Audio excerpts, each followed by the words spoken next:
Hello, my fellow Shogun 2 players.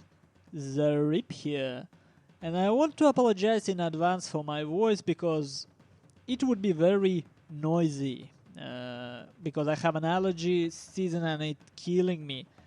But there is still game I want to show you and I want to talk about because lately I have been mostly uploading live recordings of tournament games, which is good. Which like I focus on saving games for history. That's one of my ideas of what I want to do with my channel. But there is still stuff like analyzing replays, analyzing mistakes and good decisions, which I don't want to abandon. And now that I have time, I want to show you one game, which very specific. Let me stop it. And always when I go about playing a ladder, like we're not pro gamers, right? And I am myself a very mediocre player. So I was always wonder. I try to find a receipt to play stable. Like you can still lose some games, but you want to find a way to perform your best in each game.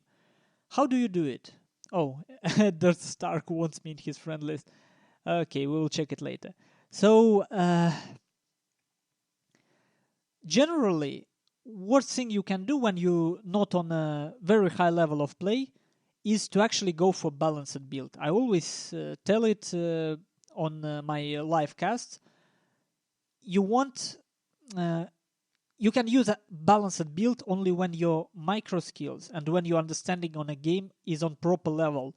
So you use all components of your army properly with good coordination and good timing. But sometimes what you want to do is to take the simplest plan possible when you're just learning the game. Like I do, I pretty much just learn a game yet after all this time. And you rely on one plan. It may be something very simple and stupid like spear spam. And when you're learning a game, you take a spear spam, and then you notice, okay, spear spam actually weak against matchlocks and it have low morale. Or you take cavalry spam and you notice, okay, I'm apparently weak against spear spam and stuff like this. You want to take unbalanced builds and learn their weakness yourself. And this is example. It's not unbalanced build, no. It's actually relatively balanced, as you can see, but it's example of a very simple plan. I go to this game with a very simple stated plan, and it comes from a game which Indie Pride and Madness on their Milk and Cookie Total War YouTube channel casted long ago. If I find that game, I will link it in the description. It's a 2v2 game of a Brave and Boss Tycoon on Kyasan Temple against Arditi clan, I believe. And what they did, they took matchlock builds with cavalry, bow cavalry, not that much of an infantry. And they, instead of going how a lot of people do for a middle, a lot of games on Kyosan Temple is just melee rush and it all decided in this area. But what Brave and Boss did, they went around. They positioned their matchlocks here, their infantry, and you see it's a good positioning, right? Matchlocks can shoot above heads of your infantry, and they have protection of a forest. So they control this dojo, which is SWAT dojo for this game, and here we have farmhouse. And their opponents positioned in the middle control this dojo, and Boss and Brave just run around with their cavalry, skirmishing, shooting arrows, picking units they can see. If some units get away, they charged it with cavalry. And pretty much in the end, Arditi had to attack. Or if they tried to attack, I don't remember that game exactly, but you can see the merit of this plan, right? You take advantageous position and try to force your opponent to attack you. Very close to camping, but as long as you do something active, I guess it's not that much of a camping. Because their opponents, they just stayed here, which is pretty much camping as well. And this tactics was used by Mescaline on one flash tournament against Prussian Prince, I'm sorry. So Prussian Prince took a melee rush, he rushed, Mescaline put his matchlocks here, and Prussian Prince was rushing through this, and Mescaline had a bow general, so which pretty much forced Prussian Prince to attack. And you see, this is sort of a choke point, so Prussian Prince attacking, matchlocks shooting at him, infantry, he have to charge uphill, and he died right here. So that was my plan initially. I wanted to put this matchlock with level 5 Yari Ashigaru here. Contest this dojo, but put it here, stationary. Matchlock Samurai and Spear Wall Yari Ashigaru, they can defend very well on a hill.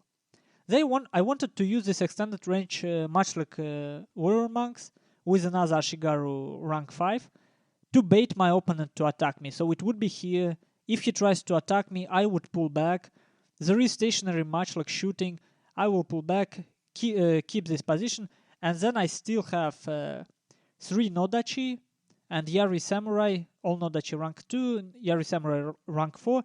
I still have pretty decent infantry force to fight here. But initially I go for a middle. This is deliberate. I want to get there to make him think that I don't want him to think that I plan to meet him here. I want to hide my plan. So what I want to do is to present my force here like I'm melee rushing and then slowly bait him. Like by using my extended range, by using, I think I have bow cavalry here. Yes, indeed I have, with 2 accuracy. But here I did one mistake on picking an army.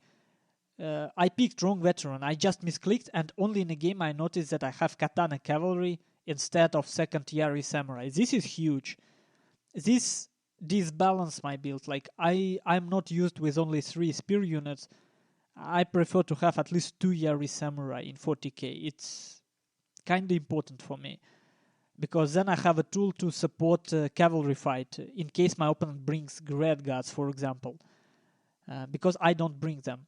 And my cavalry is 1 Fire Cavalry rank 6, 3 Light Cavalry, vanilla, and 2 Yari Cavalry rank 2. And this freaking Katana Cav. So, I explained my plan, right? To make him think I am here, to skirmish and slowly retreat and bait him into this area. Which is most of the time I do on a lot of the games, because just melee rushing and fighting in the middle is kind of boring. I don't want my games to be decided here, because this is choke point. It's not really interesting. But coming into this game, I notice, okay, my opponent have 5 sword build with 3 bow cavalry, 2 Great Gods, and 3 Yari cavalry rank 5. So I don't have infantry advantage, not at all. I don't have cavalry advantage, not at all. And suddenly I don't have skirmishing advantage. So I'm in a very strange spot right now. With this 3 bow cavalry, he can out skirmish me. In a blob cavalry fight, he can win. And if I don't find a way to charge his swords with my cavalry, he can win infantry fight. So what do I do? Like, this is decision point for me. And there is 2 possible ways to approach. First way for me to approach was to just freaking camp a hill, like go full camping mode. Because bow cavalry cannot really kill my matchlocks in a forest, right? This is the first way to do it, to get here, get this position, control this dojo, and wait for him to make a mistake, because it's possible with so many swords. I can use my cavalry numbers, like he have 5 cavalry units with high quality. I have only 3, but I have overall, including my bow cavalry, I have 8 cavalry units. So what I can do is I can try to use my numbers to bait his cavalry away from his infantry and then charge his infantry, maybe sneak my katana cavalry. This is one sort of a plan. And it comes just from a fact. Like, this is what I always try to do and sometimes forget. You compare, if you know your build well and you know your plan well, you compare your components, parts of your build, to your opponent's build. So I don't have quality advantage in no area. So I have to rely on numbers and on time. Here comes the second plan. My matchlocks cannot outshoot his bow cavalry. There is not enough range. But at the same time, his bow cavalry needs time to pay off, right? They need at least 7-10 minutes of shooting at stationary target to actually kill enough. They kill slow. And he put quite a lot of money here. Let's see. 666. So it's almost 2,000 koku in these 3 units. Maybe slightly less. So my second plan, and the plan I decided to follow, is to use the fact that matchlocks kill faster than bow cavalry. So what I want to do is to initiate cavalry fight here, somewhere here, to send my Yari Ashigaru and Yari Samurai to help my cavalry fight somewhere here. I'm not sure yet. Like I wasn't sure how it will go because, well, obviously I need to see how he will react. And when this will be happening, I want to make. I hope that I have better micros than him. That's important. Because I will have to throw my weaker cavalry, light cavalry, to just slow down his own cavalry and use that time to destroy his bow cavalry and swords. That's my plan. And let's see how it goes. So I'm looking at his bow cavalry and I realize, okay, I can't out-skirmish him. So first thing I do, I put my cavalry into loose formation, my bow cav and my general with the bow, to make skirmishing even longer and buy myself even more time. Instantly, my infantry, instead of this initial plan that I explained to you, what do? They go here because now this becomes an important area for me. Since he wants uphill, I want it too. Because I need faster game now. In longer game, I would be in trouble. Look at this already. Oh man, so many killed in my bow. Look, 40 men killed. And here he makes a mistake. I don't know, it's kind of important. First of all, he charges 2 Great Guard uphill. Now look, he changes direction of his charge at the last moment, which might destroy his charge bonus, and I counter-charge him with light cavalry. So his Great Guard's charge bonus wasted on my light cav. Now from behind, fire cavalry coming, second light cavalry coming from behind, and when he pinned down, my katana cavalry coming and my 2 Yari cavalry trying to join a fight. I tried to get my Yari samurai in this fight. And this all under fire of these bows, which is insanely. Look, I forgot to put it on loose formation, and my low armor Nodachi is dying. I'm in a very tough spot here. Finally, I find a way to charge his bow cavalry instead of these Great Guards. And look, I don't know how this happened, honestly, but here 2 light cavalry managed to kill half of a Great Guard. This is quite an achievement. This is very good exchange for me. Here Great Guard is died already against fire cavalry and light cavalry and, well, Yari samurai. And I keep charging his loose formation bow cavalry, so finally I can get them out of a fight. And at this point, I can make another decision. Like, right decision right here, right now would be for me, go away. Like, honestly, his bow cavalry out of a fight, most of his cavalry out of a fight. Well, there is still 2 Yari cavalry and half of his Great Guard, but it's not that important. If I can deal with these 2 units, then I can still fall back to skirmishing plan. Why? Because look at my Nodachi. 100 men, 92 men. Well, this almost full. So I have only 3 swords against 5. 5 full swords. And the problem is I had to commit all my cavalry against this bow cavalry. I'm losing my Yari cav. And against these red guards, I cannot effectively use my cavalry against these swords anymore. So this is a time where I kind of got what I want, and it's time to rethink my plan. Obviously, in a game, you don't have time for that. You need to know this. That's why it's so important to understand your build well. Got rid of his skirmishing advantage. He doesn't have it anymore. Fall back to previous plan. But well, I didn't. Game continues, and my general have 2 points in scare enemy, so I actually charge him. It's a leadership gen. And it's a bit difficult for me in a game because you see it's not unrestricted camera. I'm using standard camera lately, and it was kinda difficult. Moving my matchlocks closer. My Yari Ashigaru, this is mistake. Should have kept them with my matchlocks, because the only strength of this Yari Ashigaru is a spear wall. This unit is useless as without spear wall. Here my Yari cavalry unfortunately dead, but at least let's see. No bow. Yeah, this is the only bow cavalry left for my opponent. I could have pulled back.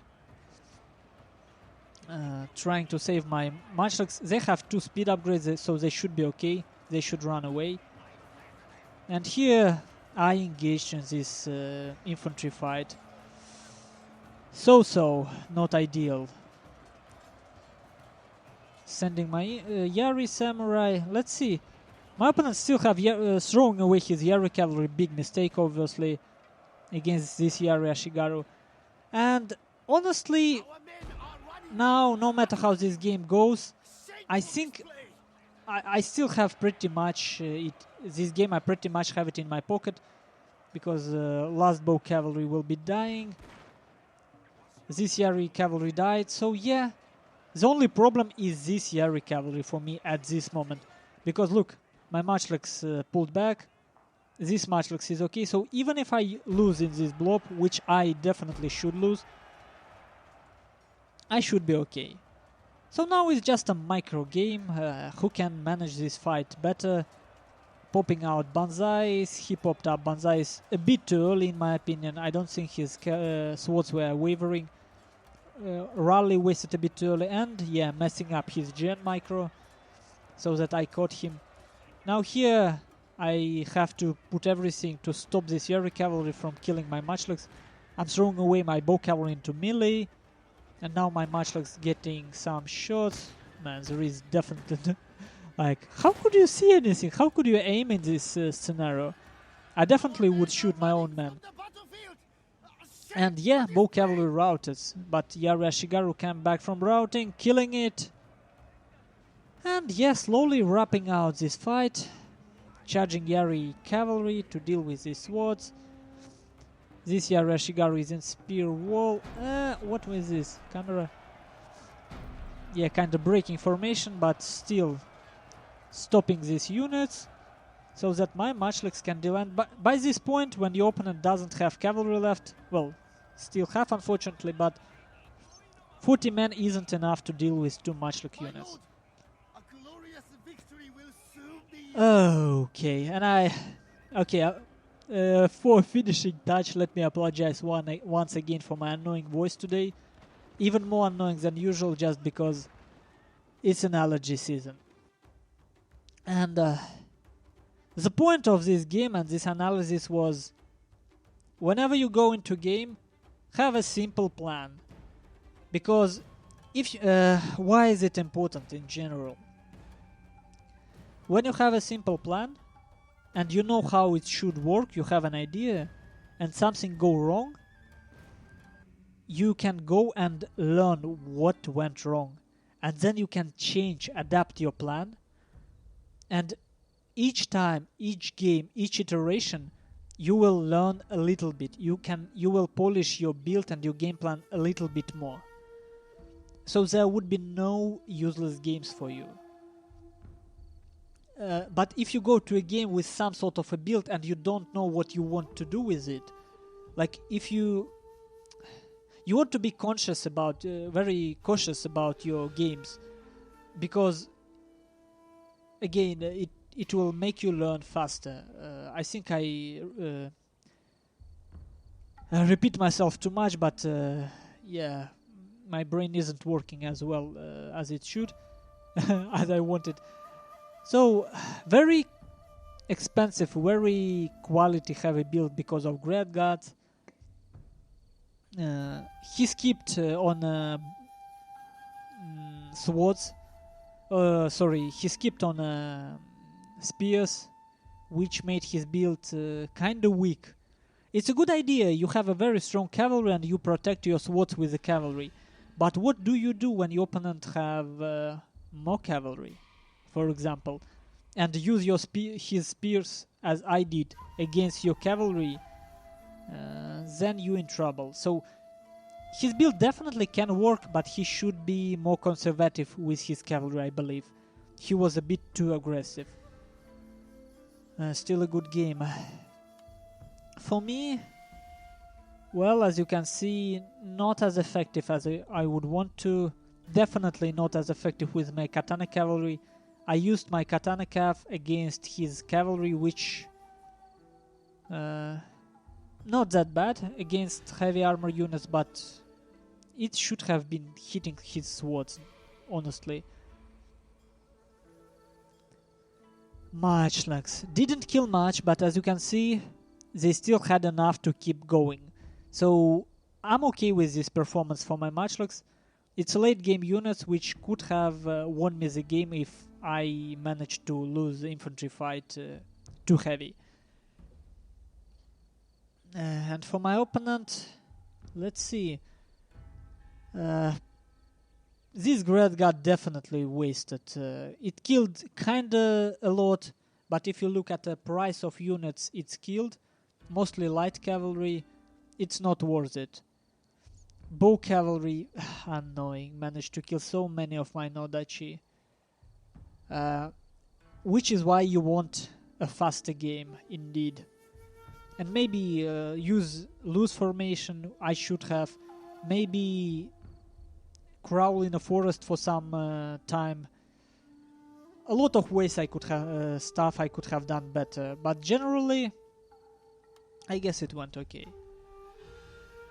And I hope it wasn't too messy of an explanation. I repeated myself a lot today, but well, I hope it will help you to understand how I think in games, and I hope it will help you to create your own way of learning, because it's not that, like, it's not builds that win you a game, not veterans that win you a game. It goes like, personally I think people improve the most when they have sort of a tree of game plans. You have basic plan for a map, and you have some sort of typical answers against your build. Okay, you know, this is my build, this is how I play. If my opponent brings full melee rush, I react this way. If my opponent brings skirmishing build, I react this way.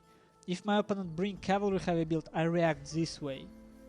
And if you have this stuff thought out beforehand, if you practice it enough, it will be like this game. You see your weakness, you see that your plan not going to work, and you go to a fallback plan. And somehow you increase your effectiveness this way. At least that's how I see it. And whatever you think, well, let me know in comments so that we can discuss, because it's not a truth that kind of written on a stone. It's something that worth discussing. And thank you guys for watching. See you later.